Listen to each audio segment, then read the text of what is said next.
Sahabat rohani yang diberkati Tuhan, Shalom. Kita bersyukur kepada Tuhan pada kesempatan ini oleh karena Tuhan memberikan kita waktu lagi untuk mendengarkan firman Tuhan.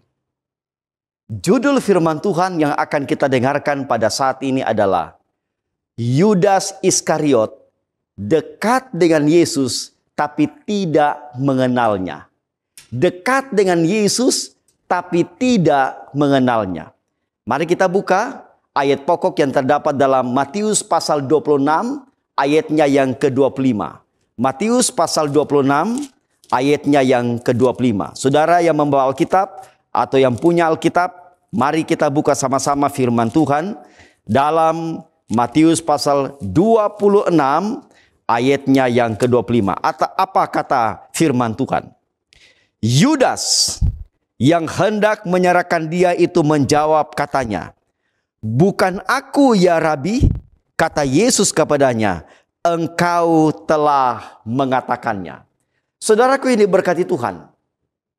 Yudas Iskariot adalah salah satu dari 12 murid pilihan Yesus. Ia melihat mujizat yang dibuat oleh Yesus. Dia mendengar pengajaran, ajaran-ajaran yang diajarkan oleh Yesus secara langsung. Bahkan Yudas adalah salah satu dari murid-murid yang lain yang diutus oleh Yesus untuk menginjil dan melayani. Namun, di akhir hidupnya, ia dikenal sebagai pengkhianat.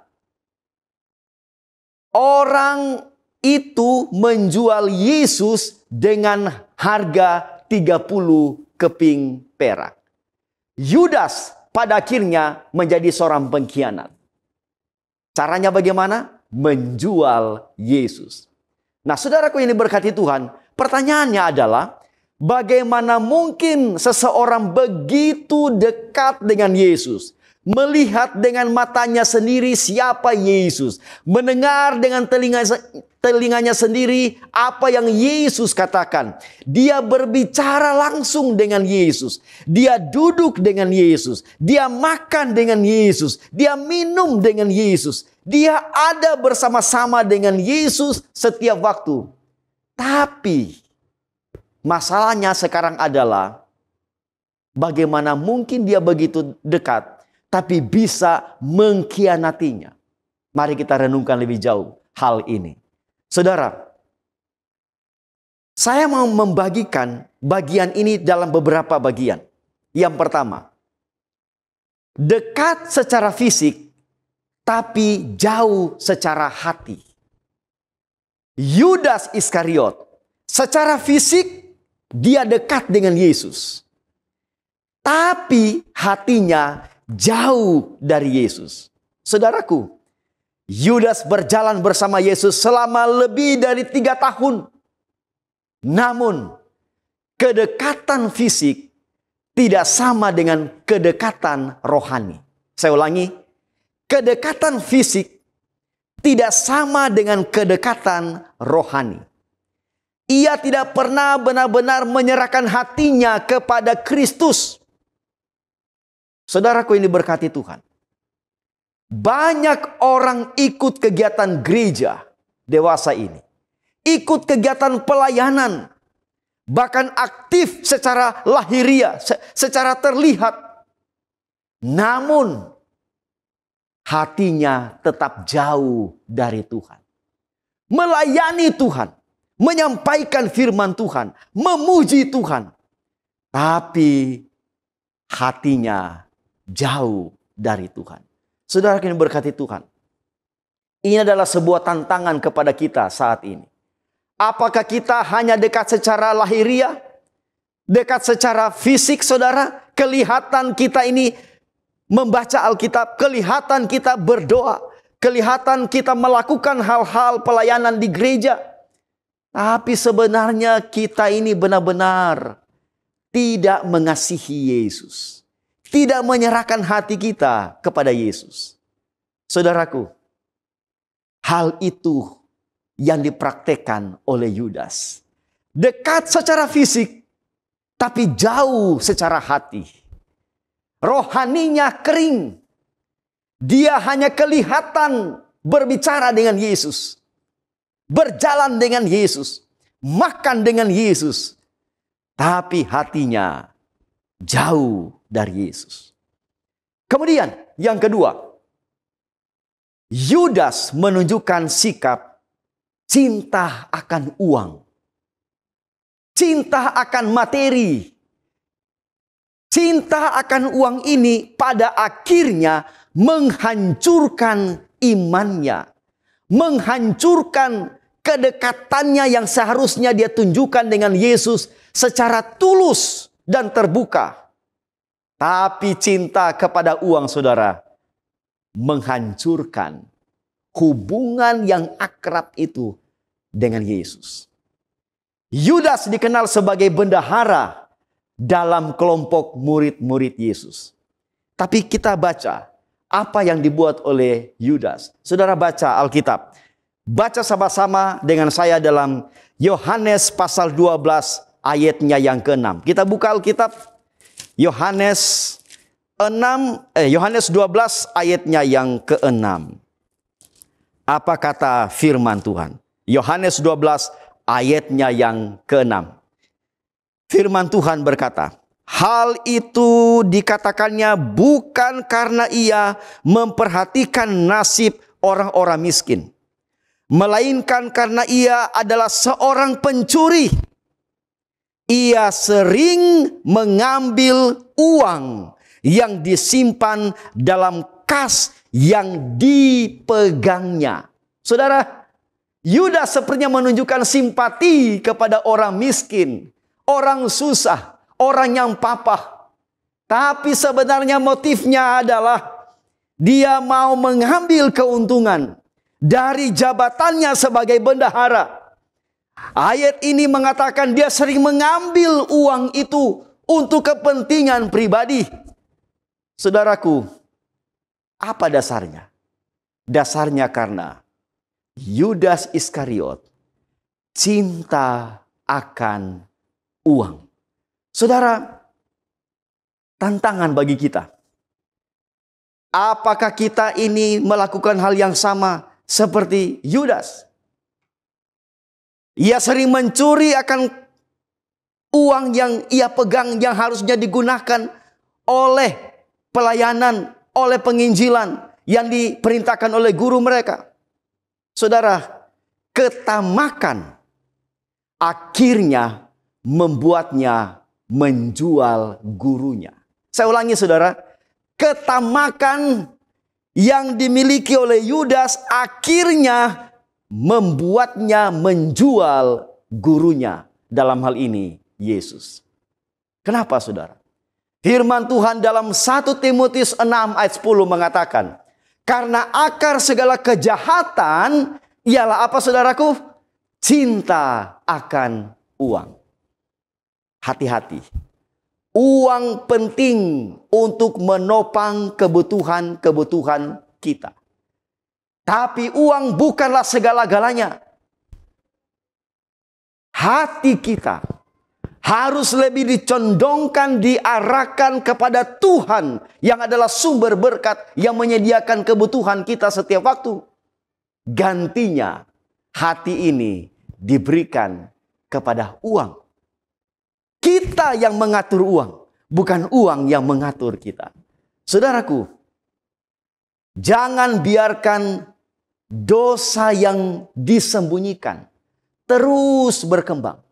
Saudara, lebih dari 3 tahun Yudas menjadi bendahara. Dia sering mengambil uang untuk keuntungan pribadinya, untuk digunakan secara pribadi. Ini tersembunyi saudara. Sangat tersembunyi, tersimpan rapi, tidak diketahui. Yang saya mau katakan adalah, dosa yang disembunyikan akan terus berkembang. Dan dosa kecil yang tidak ditangani bisa menghancurkan hidup rohani saudara dan saya. Jangan menyimpan dosa. Makanya firman Tuhan mengatakan dosa itu harus diakui agar kita mendapatkan pengampunan dari Tuhan. Yang ketiga, sehubungan dengan pelajaran dari Yudas ini, saudara. Penyesalan tanpa pertobatan tidak menyelamatkan. Oh saudaraku, firman Tuhan dicatat di dalam Matius 27 ayatnya yang ketiga sampai ayatnya yang kelima. Saya suka kita membaca ayat ini. Matius 27, firman Tuhan di dalam Matius pasal 27 ayatnya yang ketiga sampai ayatnya yang kelima. Pada waktu Yudas menyerahkan dia, melihat bahwa Yesus telah dijatuhi hukuman mati, menyesallah ia. Perhatikan saudara, kalimat atau kata menyesallah ia. Lalu ia mengembalikan uang yang 30 perak itu kepada imam-imam, kepala dan tua-tua. Dan berkata, aku telah berdosa karena menyerahkan darah orang yang tak bersalah. Tetapi jawab mereka, apa urusan kami dengan itu? Itu urusanmu sendiri. Maka ia pun melemparkan uang perak itu ke dalam bait suci, lalu pergi dari situ, menggantungkan dirinya atau bunuh diri. Saudara, saya simpulkan, tindakan Yudas Iskariot dalam konteks ini adalah dia menyesal, tapi dia tidak bertobat. Penyesalan tanpa pertobatan tidak akan menyelamatkan saudara dan saya. Dan itu sudah dibuktikan lewat Yudas Iskariot. Saudaraku, dia mengembalikan uang itu. Ada penyesalan, tapi tidak ada pertobatan. Justru sebaliknya, dia menggantungkan dirinya dan mati secara mengganaskan. Saudara,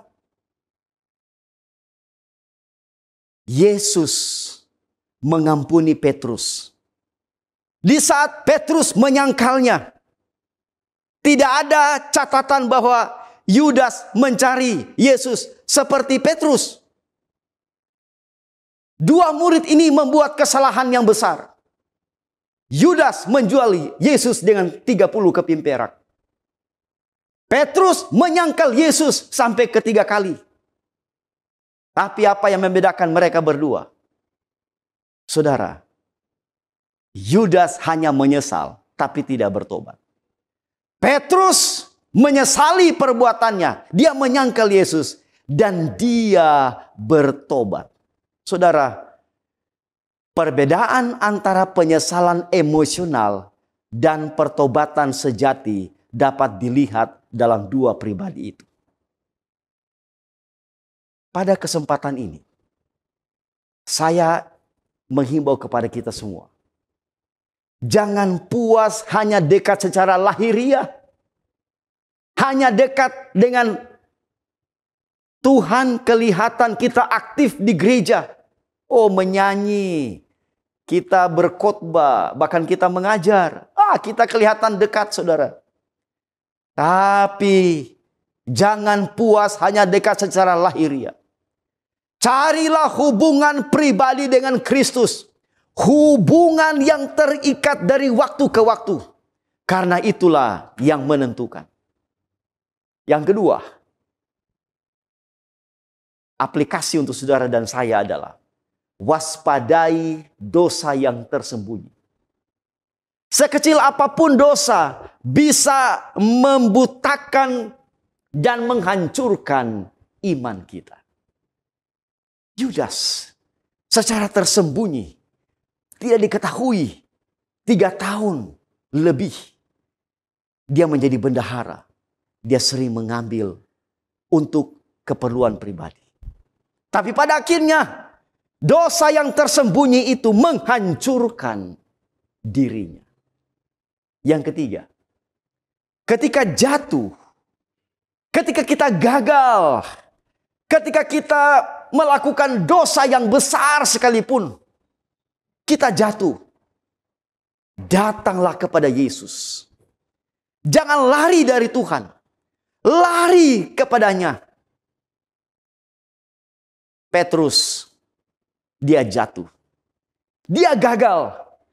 Tapi pada waktu mata Yesus melihat matanya, dan matanya melihat mata Yesus, pandangan mereka berdua bertemu.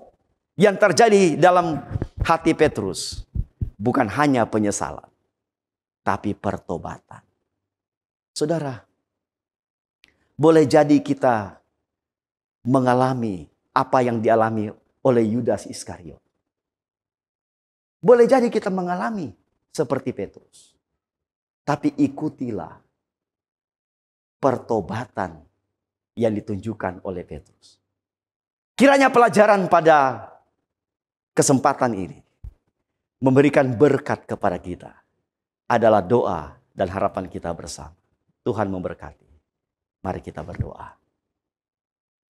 Bapa di sorga, kami bersyukur berkat dari firman Tuhan yang telah kami pelajari pada kesempatan ini.